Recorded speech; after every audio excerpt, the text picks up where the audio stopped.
Gay rights remain a major challenge in some parts of Africa where discrimination is rife. Now, in countries like Uganda, it's even a criminal offense.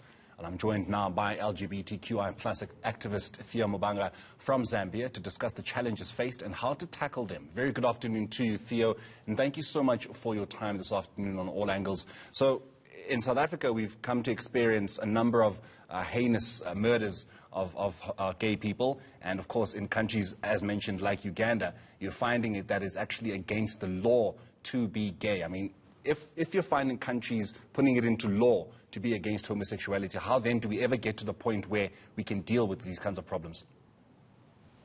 Hi, how are you? Thanks for having me on the show.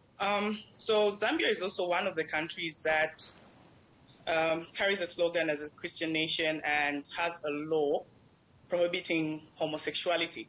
Now, the thing is, the law states that being caught in the act, being found in the act of homosexuality is the crime. But it, like the general population has just run with the idea that being a homosexual person means you're a criminal. So it's also quite tense, and it's a volatile homophobic setting for any person who's a homosexual. Is this a matter of growing up in the kinds of environments that people were never exposed to homosexuality, that they feel that, you know what, this is something that should never even exist? I mean, we've heard all the derogatory terms that get used, you know, when people essentially are against homosexuality. So what do we put this down to? Religion, upbringing, the environment that people have grown up to? Yes, all those. I take it as ignorance, because people usually hate things that they don't understand, and most people are really just closed-minded. The biggest argument is Christianity, really. It's religion. So they say, since it's not allowed in the Bible and Zambia is a Christian nation, such things shouldn't be condoned. But there are people who have actually experienced homosexuality in their settings, in their homes or in their workplaces, but are just not open-minded to know how it works or what kind of people they are. Actually, I do not even like this, what kind of people or these people, because my kind of activism is where I try to make someone know or understand that before anything else, before you see anything else, you have to see a human being. Before you see their orientation, before their religion, before anything else, before their race, you just have to see a human being first. In South Africa, you know, Pride Day is there, and you know, you never get any interference from authorities in this country, because I'd at least like to believe that here in our country we respect homosexuality, at least at a government level. So how easy or difficult is it to be able to, you know, have activism rallies in a place like Zambia that, you know, the government doesn't seem to respect homosexuality? Well, you can't actually do that here. If you try to do that, most times the police will come and raid you and call it unlawful gathering.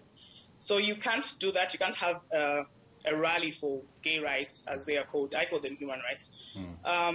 Also, it's not easy. It's difficult. I know many activists, but usually the safest thing is not to be known as an LGBTQ activist.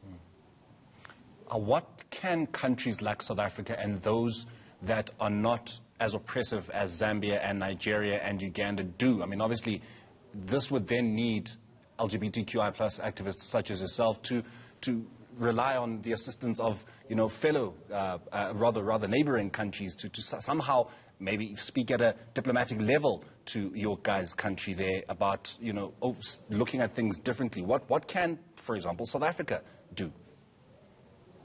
Well, diplomatic talks can be had, but I have found out that usually, even when the people at the top understand these things, it's actually the general population that has to understand first. So I have heard of how even in places like South Africa, where it's okay to be gay, the people at the bottom, you know, like just the general population, some of them, it doesn't sit well with them. So they're the ones that are enacting, you know, violence towards homosexual people, while the people at the top understand and are okay with it. So even in Zambia, it's the general population, like the masses, are the ones that will have to understand how people are just human and diverse before it gets, well, the top, I'm sure the top know. They have had diplomatic talks with other countries, but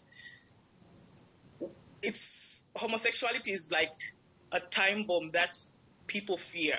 Like, okay, so the people at the top will think, if we try to legalize this, what will the general population feel? Theo, I'm sure you would agree that media has a role in ensuring that this kind of ignorance is dealt with and that people are taught a bit more about homosexuality, human rights, in fact, as you call it, and that we need to not look at it as gay rights, but human rights, because after all, homosexual people are human. What can we do as the media to ensure that, you know, this kind of ignorance is no more? And do you feel that enough has been done in the past to ensure that this kind of ignorance is dealt with? For other countries, yes, but for Zambia, sometimes you find that even